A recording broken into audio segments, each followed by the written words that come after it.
The baby elephant had already stopped trying. It stood in the corner like it didn't belong in its own body. Its head was low. Its trunk barely moved. Even the flies on its skin didn't bother it anymore. That's how people knew something was wrong. A healthy calf would shake them off. This one didn't care. For 3 days no one could get it to drink milk. Not from a bottle. Not from a bowl. Not even when they tried gently pushing it closer. It just turned away every time like it had already made a quiet decision. The farmer who owned the place had seen animals die before. To him this looked the same. He told the workers to stop wasting time. It won't make it, he said like he was talking about the weather. And maybe he was right. Because just a few days earlier, this calf had been born next to its mother, and lost her within hours. A trap hidden in the ground had taken her down before she even had a chance to protect her baby. By the time anyone found them, it was too late. The calf never understood what happened. It just knew the one thing it needed most was gone. That kind of loss doesn't always show in loud ways. Sometimes it looks like silence. Like not eating. Like slowly giving up. That's exactly what this calf was doing. Word about it spread around nearby villages, but no one rushed to help. Not because they didn't care, but because they had seen this story before. Orphan calves rarely survive. They need constant care, almost like human babies. And even then many don't make it. So people talked about it, then moved on. Except one man didn't. His name was Ravi. He was not young.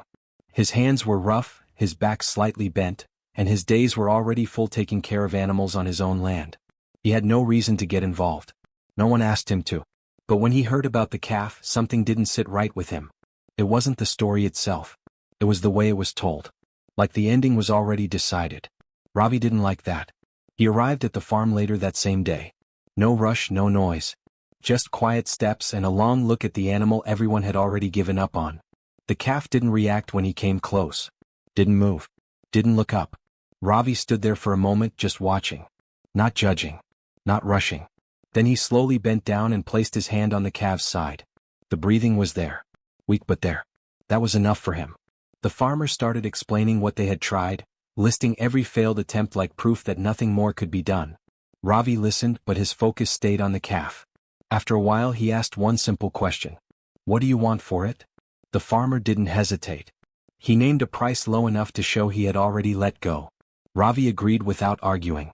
Not because he was sure the calf would live, but because he wasn't ready to watch it die without trying. Ravi brought the calf home before the sun went down. The journey was slow. Every bump in the road felt like too much for a body that weak. The calf didn't resist, didn't panic. It just stood there, quiet, like it was going somewhere it didn't care about. When they reached the farm, Ravi didn't take it to the main animal area. He chose a small empty shed close to his house. Not too far, not too open. A place where he could keep watch without needing to run every time something went wrong. Because something would go wrong. He knew that. That first night, Ravi didn't sleep. He sat beside the calf with a bottle of warm milk in his hands, waiting. Not forcing it. Not rushing. Just waiting for the smallest sign that the calf might try. Hours passed. The calf didn't move. At some point, Ravi leaned forward and gently touched its trunk. It felt cold, not the way it should. He adjusted the blanket around its body and tried again, bringing the bottle close. Nothing. Most people would have stopped there. Tried again in the morning. Accepted that the body sometimes gives up before help arrives. Ravi didn't. He stayed. Near midnight, something small changed. The calf shifted its head just a little. It wasn't much. Someone else might have missed it. But Ravi saw it. He didn't speak. Didn't react fast. He just slowly moved the bottle closer again. This time the calf didn't turn away. For a few seconds nothing happened.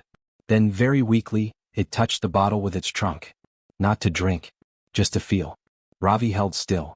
Another second passed. Then the calf took the smallest sip.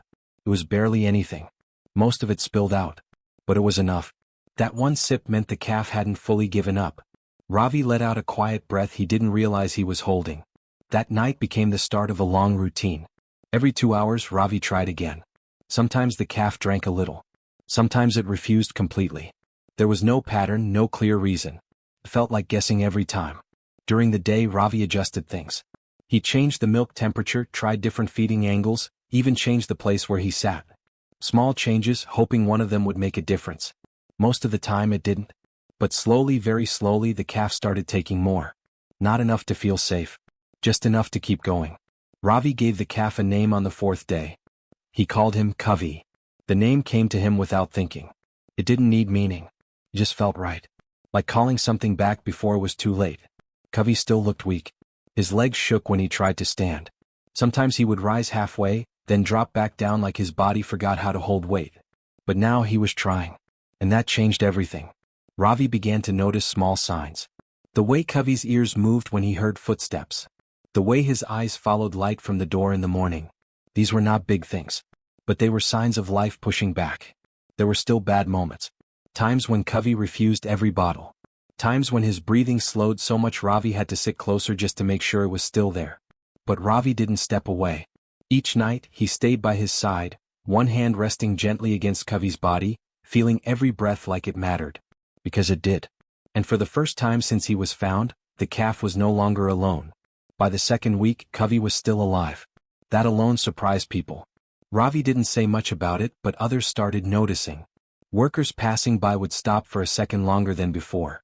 Some even stepped inside the shed just to see if the calf they had written off was really still standing. Covey wasn't strong yet. Not even close. But he was changing. He started finishing full bottles once or twice a day. Not every time, but enough to give Ravi hope. His legs still shook, but now he could stand for a few minutes without falling right away. Each step looked unsure, like he was testing the ground before trusting it. Ravi stayed careful. He didn't celebrate too early, because just when things seemed better, something went wrong. One evening, Covey stopped eating again. At first, Ravi thought it was just another one of those moments. A short refusal that would pass. But hours went by and nothing changed. Covey's body felt hotter than usual. His breathing became faster, uneven. Ravi knew this was different. He called the vet that night. The man arrived late, checked Covey quickly, then looked at Ravi with a serious face. Infection. That's what he said. And for a calf this weak, it could end everything in a matter of hours. He gave medicine, explained what to do, then paused before leaving. Even with this, he said quietly, it might not be enough. Ravi nodded. He had already heard those words before. But this time they didn't stop him either. That night felt longer than all the others. Ravi didn't move from Covey's side. He didn't try to sleep. Every few minutes, he checked the calf's body with his hands, feeling the heat, listening to each breath like it might be the last. Covey lay still most of the night. No movement, no response. Just breathing. Slow. Heavy. Weak. There were moments when Ravi thought it was over. Moments when the silence between breaths stretched too long. But he stayed. Not because he was sure Covey would make it, but because leaving didn't feel right. Just before sunrise, something changed. The heat started to drop. Slowly at first. Then more. Covey's breathing eased. Not strong but steadier. Ravi didn't react right away. He had learned not to trust early signs. But after an hour it was clear. The worst had passed. When the vet returned later that day, he expected bad news. Instead, he found Covey still there. Still breathing. Still fighting. He didn't say much. Just gave a short nod and updated his notes. Even he couldn't explain it. But Ravi didn't need an explanation. He just sat beside Covey, one hand resting on him like always. Because now this was no longer about saving a calf. It was about not giving up on something that had decided to try again.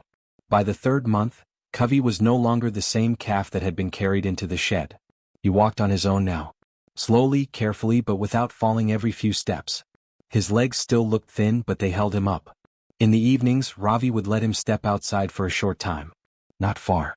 Just enough to feel the ground, the air, the space beyond the walls. At first, Covey stayed close. Almost too close. He followed Ravi step by step, his trunk reaching out every few seconds, touching Ravi's arm, his shoulder, even the back of his hand. Not in a playful way. More like checking, making sure he was still there. Ravi never pushed him away. Over time, this became their quiet habit. Every morning, before anything else, Covey would walk up to Ravi and gently touch his shoulder with his trunk. The same spot. The same soft movement. No noise, no rush. Just a simple "you're here." Ravi started waiting for it without realizing. And then one morning it didn't happen. Ravi had collapsed near the water area before sunrise. The bucket slipped from his hand, spilling across the ground as he fell. His family rushed him to the hospital, fear rising before anyone fully understood what was happening. The doctors called it a stroke. It happened fast, they said. But the damage was serious. When Ravi woke up days later, things were not the same. His body felt heavy. His speech was slow. Words came out broken, like pieces that didn't fit together anymore. But what worried his family the most was something else. He didn't remember. Not clearly. Not fully. He struggled to recall recent years, daily routines, even simple details about the farm. And when they mentioned Covey, he just looked at them with confusion, like they were talking about someone else. Back at the farm, Covey stayed inside his space. The family kept him there, not wanting him to run freely while Ravi was still weak. They were careful. Too careful. Days passed. Ravi returned home, but he was different. Quiet. Distant. He spent most of his time sitting outside, staring ahead like he was searching for something he couldn't name. Then one morning, something unexpected happened. The gate wasn't locked properly. Covey pushed it open and stepped out. He didn't run. Didn't panic. He walked straight toward the house. The family noticed and rushed to stop him, fear in their voices. But Covey didn't react to them. His focus stayed ahead. On Ravi. He approached slowly, his steps calm, almost careful. When he reached the porch, he stopped right in front of him. Ravi looked up. No recognition. No memory. Just a quiet stare. Then Covey lifted his trunk and gently touched Ravi's shoulder. The same spot. The same way. Like nothing had changed. Ravi didn't move at first. His eyes stayed on Covey, unsure, searching for something his mind could not find. He didn't remember the long nights. Didn't remember the bottle feedings. Didn't remember the small fight that had kept this calf alive. To him, this was just an animal standing too close. But then something happened. Slowly, without thinking, Ravi's hand lifted. It moved on its own like it had done this many times before. His fingers reached out and rested against Covey's trunk, right where it touched his shoulder. The movement was natural. Easy. Like a habit his body refused to forget. The family stood still, watching in silence. No one spoke. No one stepped forward. Because something deeper than memory was happening. Covey didn't pull away. He stayed there, calm, patient, his trunk still resting gently on Ravi. Not asking for anything. Just being there. From that day on, things began to change. Not fast. Not in a way anyone could clearly explain. But slowly Ravi started speaking more. At first just a few words. Short, broken sentences. Most of them not even directed at people. They were for Covey. He would sit on the porch and talk quietly about things he couldn't fully remember. About work he used to do. About places he felt he had seen. The words didn't always make sense, but they came easier when Covey was there. And Covey always stayed. Some mornings he would stand beside Ravi for an hour without moving.